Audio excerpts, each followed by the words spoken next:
Hello and welcome to Wake and Jake. Some breaking news this morning, myself and BBD, as the baseball news is the stove turning back on. Shoto Imanaga signs, because he's required to by posting rules, to the Chicago Cubs. Seemed like it came down to Cubbies, Red Sox. We heard the Giants dip at the last minute. We still don't have a number on Shoto, do we? I actually just found some numbers. I was just about to look up and see if more of the details, because it's a very complicated contract, which I think will get Kikuchi-esque? More. So I think it's a baseline 2 for 30.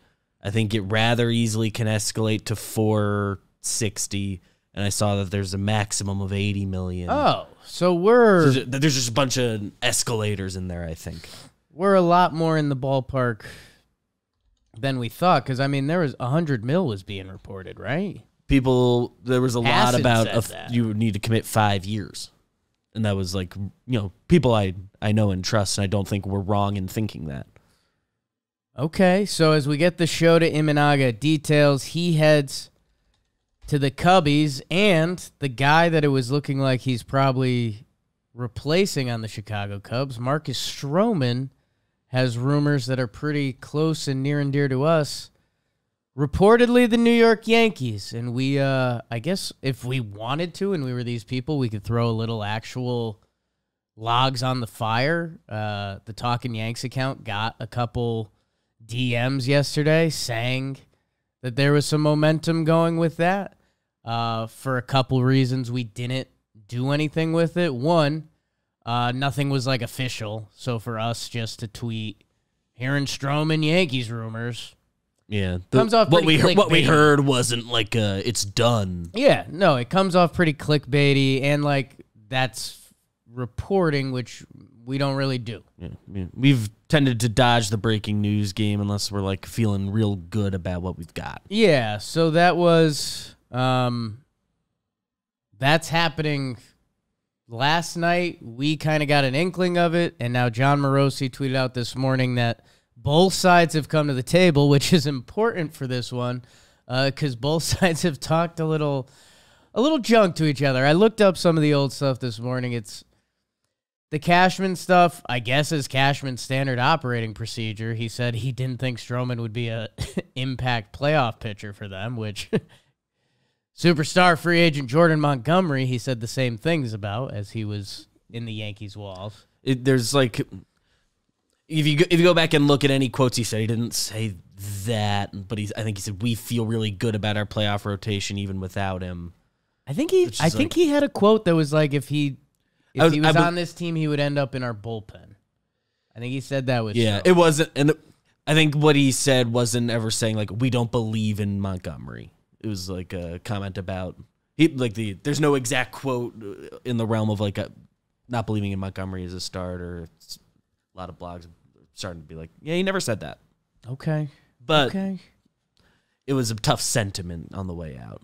He had a quote that didn't look good. Right. Well, let's do Shoto Imanaga because it's done. Shoto Imanaga signs with the Cubs. Their rotation is interesting. Justin Steele, one of the breakout players of the past couple seasons. Age 28, 3.06 ERA last year, was in the Cy Young running till the end. Jameson Taillon, friend of the family. Awesome dude. I feel like he's a streaky pitcher. And he did that last year, over like both halves. So he really locked in towards the end. The end-of-year stats aren't that pretty. 29 starts, a 4.84 ERA. A recommendation that I'm giving to Taillon via our friend Ian Happ, mutual friend Ian Happ. Hey, pitch well early because the ball doesn't fly out of Wrigley. Ian Happ's goals in April is just like, don't be under 200. Or he said it on Compound or Rose Rotation or here. He was like, I don't want 0 home runs, and I don't want to be hitting, I think, like under 250. He's like, hitting at Wrigley in April sucks. So Taillon a little bit reverse engineered that. I don't know if he'd be there too. They signed Shoto Imanaga. Let's see. He's 30 years old. We'll get more into him in a second. Kyle Hendricks is 34 now. Look at Kyle Hendricks' stats from last year.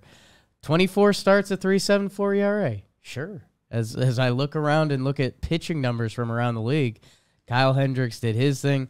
Jordan Wicks got called up last year. He did some things for a young pitcher that were breaking like Cubs records. He's 24. Let's see what he's got. And right now, the guy that got pushed out of the rotation was BBD's Javier Assad, who was really good last year. So when you start looking at starting pitchers, you definitely want to know that 6th. You'd like to know the 7th. They have some guys. Hayden Wesneski was a Yankees farmhand who made some starts for them last year. Caleb Killian got called up at one point. Ben Brown's a prospect for them. So if the Cubs are done with their pitching and Shota is their move, I think there's still an argument you'd like to see more of a 2-3 that stand out clearly. Could Tyone have that season at age 32? Is Imanaga the guy? Kyle Hendricks, what's he going to have in his bag of tricks? Or does Jordan Wicks climb up the rotation? They have options in a rotation in an NL Central that I still don't think is nearly decided by the offseason. I even threw out to the Talking Baseball guys if we should do that as more of a discussion today, along with Imanaga, and the Reds have spent a lot this free agency, and the Brewers have been the class, and the Cardinals should bounce back, and will the Pirates ever? They signed Shota Imanaga. The stats overseas are really good. He didn't get as much hubbub as the other guys because he's not as electric. He's kind of a soft-throwing lefty. You're looking at 90 on the gun. So you tell that to any... You know what? If you haven't messed around on Twitter or X a lot, just go tweet out Shota Imanaga's going to be a stud, and go check out your replies because they will tell you how that fastball is going to get rocked and he's going to stink. I don't know. The guy has pitched a lot of baseball. He pitches in a league that we're seeing more and more translation to. There's a rumor he's a fly ball pitcher, and the Yankees were out on that.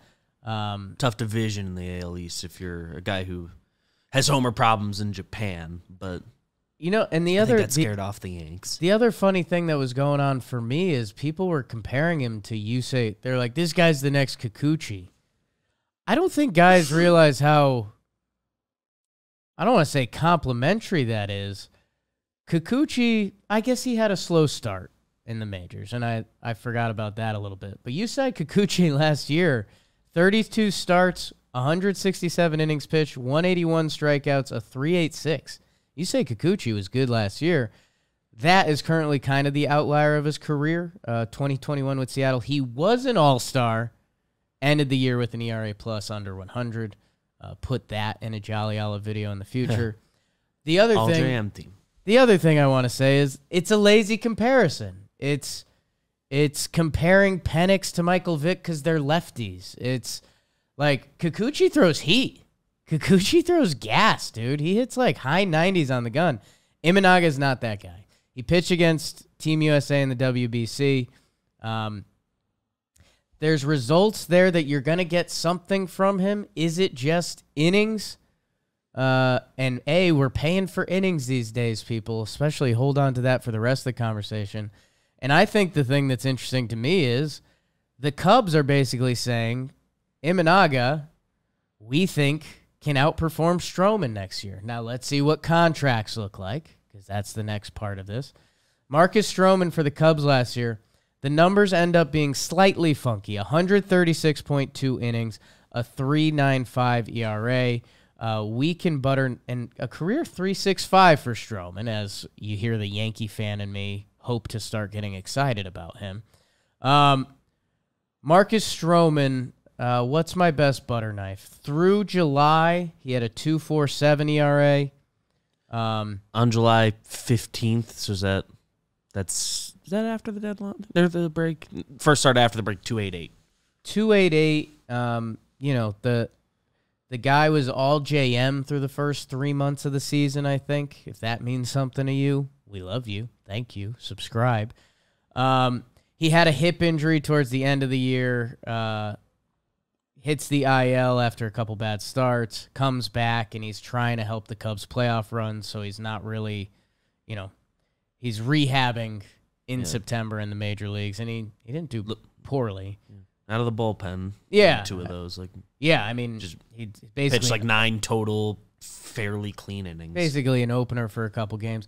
He's Marcus Stroman. You know him. I guess for me, for Shoto Imanaga and the Cubs, that you remember they got hot before the trade deadline to keep Cody Bellinger, to keep Stroman. Be interesting to see how that stuff plays out over the next year or two to see if there's any seller's remorse. Yeah. Oh, yeah. Right? Opposite of buyer's remorse? Yeah. Marcus Stroman pitched a lot of major league innings, 1,300. He's got a 3.65 ERA. Honestly, there's only 1 year that's a really true outlier of bad. 2018, 19 starts, a 5.54 ERA. Looks like there was some bad luck that year, and who knows, was he banged up or anything like that? Everything else, the numbers are there. So, again, for me, in the Cubs, who finished 83 and 79 last year, the speech I've been giving you is, how are they going to get better? Because right now, Belly's still gone, and he was a massive player for them. You know, if you look around that team, Christopher Morel is a guy who's young and could get better. Matt Mervis. But I don't know. And, you know, I've heard a lot of Christopher Morel trade rumors this year. Maybe, and hey, let's, again, offseason's still rolling. It's like the hot stove's just picking up, as I joked. Cody Bellinger, offensively and defensively, still hasn't been replaced yet. Pitching-wise, have they replaced Stroman? I think there's an argument. Season to season, Stroman to Imanaga, I have no clue. None of us know what Imanaga is going to be here. You can say that according to what the Cubs' plans are, they believe in him more, and they have replaced him. We'll see if that becomes true, but that, I mean, in their heads, I think they've got to be saying that. Imanaga's range next year is anywhere from 3.3 ERA. What a season! Maybe guys need to see him more to hit him better. To like high 4s, like pitching at Wrigley, new league.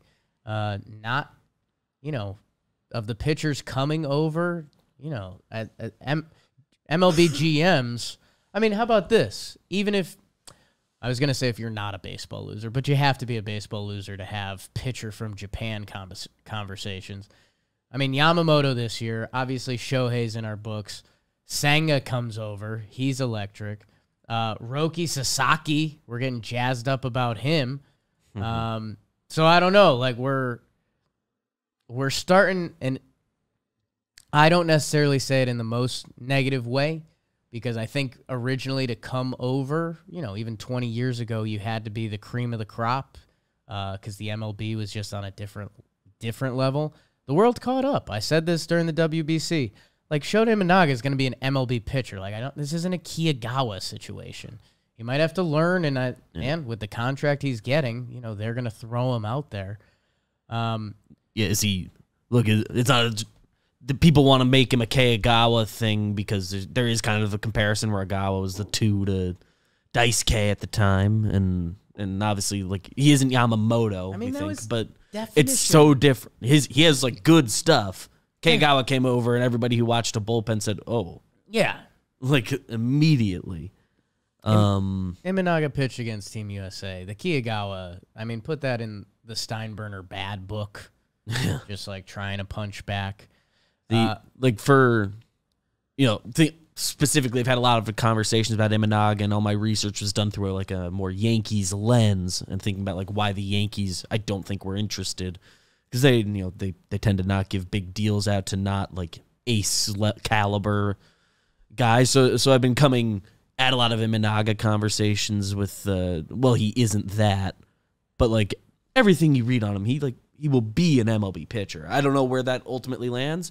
He has a huge range, like you said. We had Eno Saris on this show. Eno Saris, a very smart baseball person who, when the rumors at that time was that Yamamoto was starting to clear 200. He landed at 375. And Imanaga was going to be around 100. And Eno was like, I can't promise you anything either way. He basically He basically said that, like, I think he said he leaned Imanaga at that price, or depending where Yamamoto's price point gets to, just because he doesn't know what's promised with either of them. Now, I don't know how loose he was being with that, and, you know, we're learning more about these guys.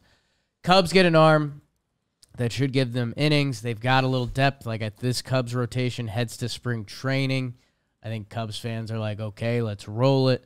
They finished 14th in ERA last year, 15th in WHIP. I guess let's see what that looks like. Bullpen was kind of middle of the pack, but the K's were coming, and they kind of love what they're doing in their bullpen. A lot of Cubs fans will tell you that. Let's see what else they do. I still think they're Belly's team, and I think for them, they could point to Imanaga, and they think they'll outperform, and this team will get better together. Pete Crow Armstrong, my guy, he gets the call at some point. Yeah. That's kind of the Cubs. The Central, we'll have time to talk about it. I think them and the Brewers are really close, as long as the Corbin Burns trade does not happen.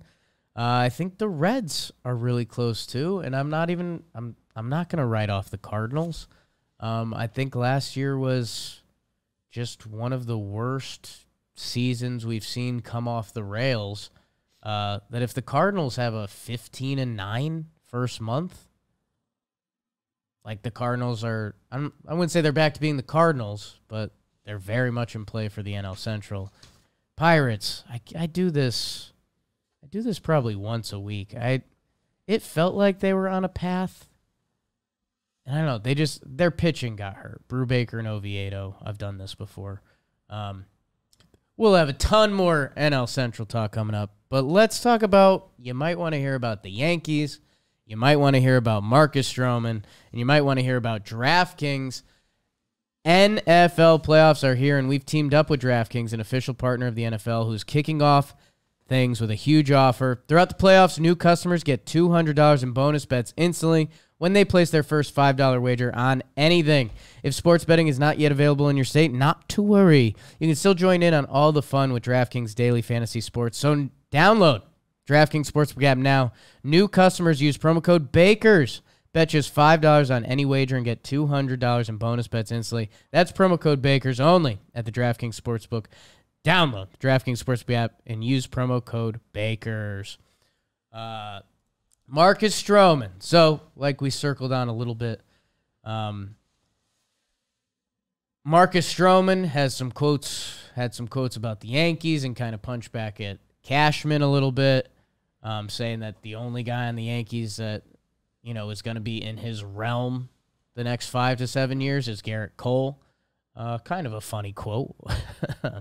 Not a ton of Yankee fans running to defend Rodon or Nestor right now. We know Marcus Stroman. He was with Toronto for 5.5 years. He went over to the New York Mets, pitched a bit for them, and then he got signed with the Chicago Cubbies.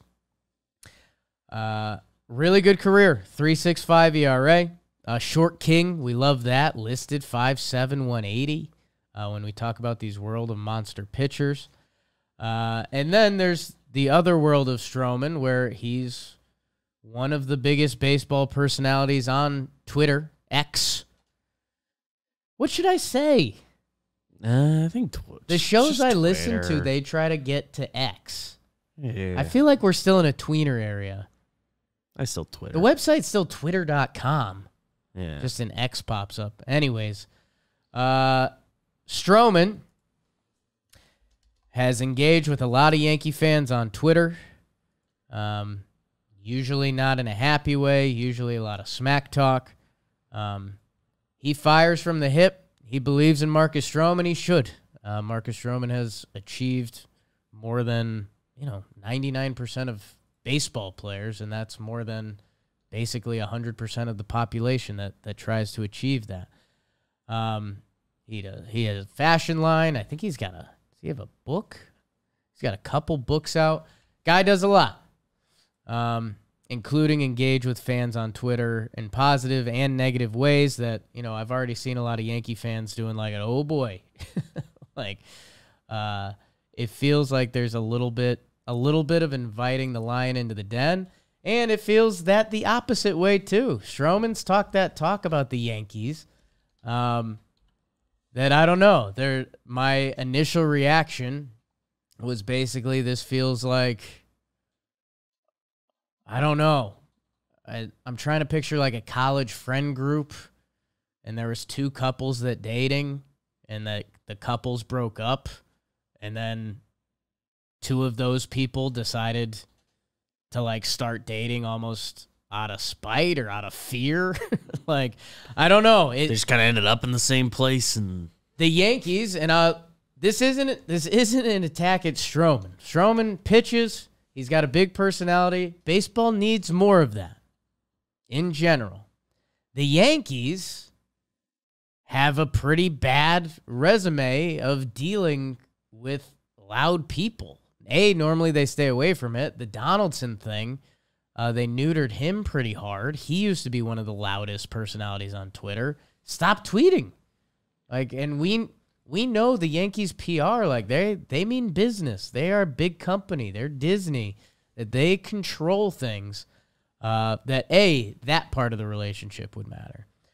B, it's contracts. We just talked through some of the Imanaga stuff, and let's see how it sorts out. 2 for $30, into some option years, which if you remember Kikuchi's contract when that first broke was kind of crazy.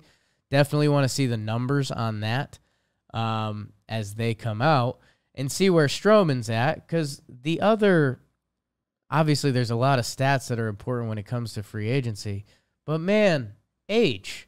And Stroman, sneaky, he's 32. He turns 33 in May. Like a year younger than me. We could be friends. Gold Glover. I was thinking about that today. If he does become a Yankee, I'll be excited for that. He plays really good defense for pitcher. That will be fun to watch. The way he pitches is so fun to watch. So, the question would be, what kind of contract does that look like? What suitors were out there for Stroman? His fan graphs heading into free agency was listed at 3 for 66. 3 for 66. So the number becomes important there, because if you're going to be giving him $22 million a year, what does that compare to Sonny Gray, another short king who got $25 million a year? Where does Snell and Monty land? All of those conversations. And I guess that's the other thing that's nervous in Yankee land, because let's be honest about it. If Marcus Stroman pitches well, he will be beloved. Yankees want to win. If Marcus Stroman pitches bad, he will be disliked. Like, that's kind of the cut of it. If Josh Donaldson was great the past 2 years at baseball, Yankee fans would love him. If he had an 850 OPS and was playing good defense. If he had a 750 with like a couple moments, we would have been more in on Donaldson. That's not how it went down.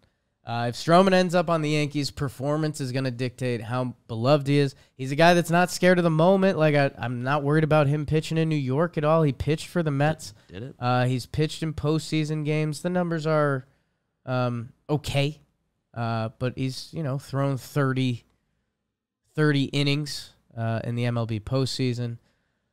For the Yankees, and we just talked about a Cubs rotation. That again, I said Justin Steele's pretty nice and deserves your respect if he doesn't have your respect.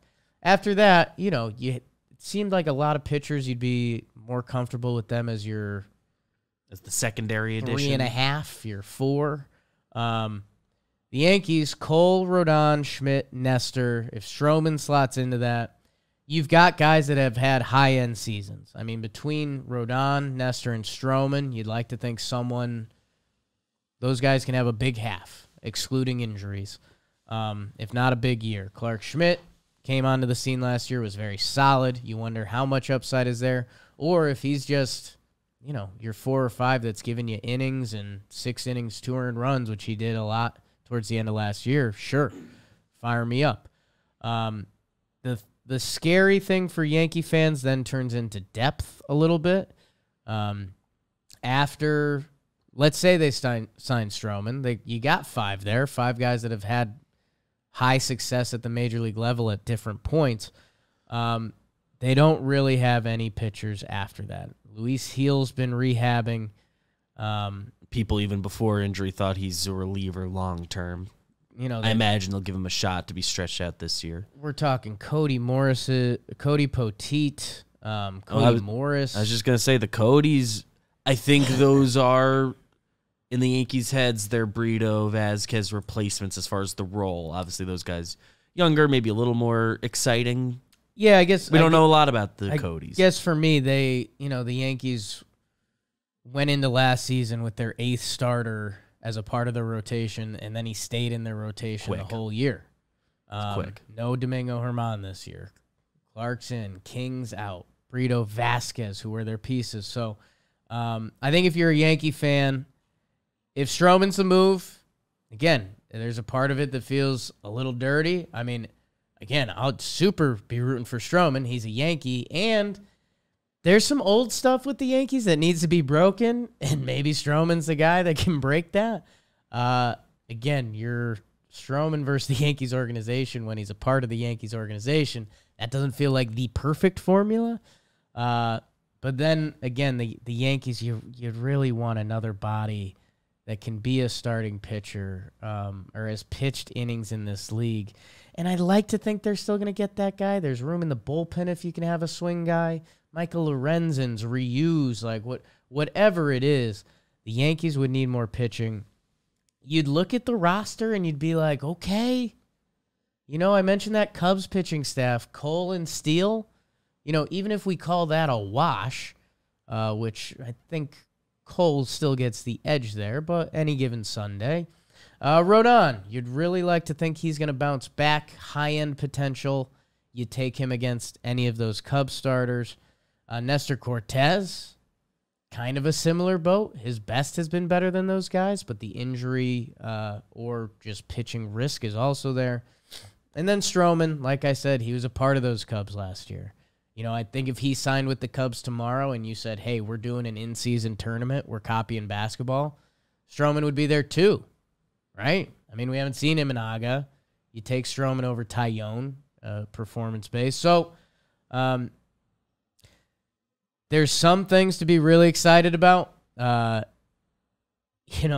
a personal level, I know Stroman took some shots at John Boy Media back in the day that we were all like, whoa, like we weren't even like at the table for discussion, and we got a couple darts. That being said, we're killing with kindness, guy. If Stroman's a Yankee, we'd welcome him with open arms. Maybe do a Talking Yanks. Let's iron it out, Pop. But yeah, I think for the Yankees, Yankee fans especially think of this path. Okay, Yamamoto, didn't happen. Are we trading for one of the big guys? Burns, Bieber, Glasnow. Hasn't happened. A couple of those guys are still out there, but if they get Stroman, BBD, how high are you on them trading for Bieber? I would guess if they sign Marcus Stroman, they will not trade for Bieber or Cease or any of those guys before opening day. You'd like to think. Revisit at the deadline. I'd like to talk in July to you guys. Right.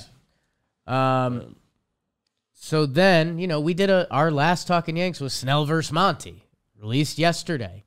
Jordan Montgomery, a lot of Yankee fans like him. Nice dude, pitched some good games for them, ticked up when he left the Yankees. Can he handle Yankee Stadium? Any things that are bonus check marks you're not really worried about with Monty. Innings, which has been a big conversation. You feel pretty good there. And then Snell. Snell just won the Cy Young. And we're doing, do we want this guy? That gets a little dramatic for me. Every team wants Blake Snell. It's just at what price? To go from that to Stroman, a guy that's been controversial in Yankee land. I mean, a lot of our friends on Twitter, they're talking about I've personally been blocked by him. Right. I think I'm clean, actually. Which, talking about me personally.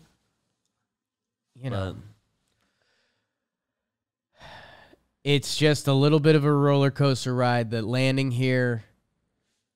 And again, I think the other thing is, and this part is unfair to Stroman, the comparison is Donaldson. Like, Donaldson was kind of a loud guy that it was like, hey, let's let him in and let's break the mold and have him be loud and piss off the Red Sox and do all of that.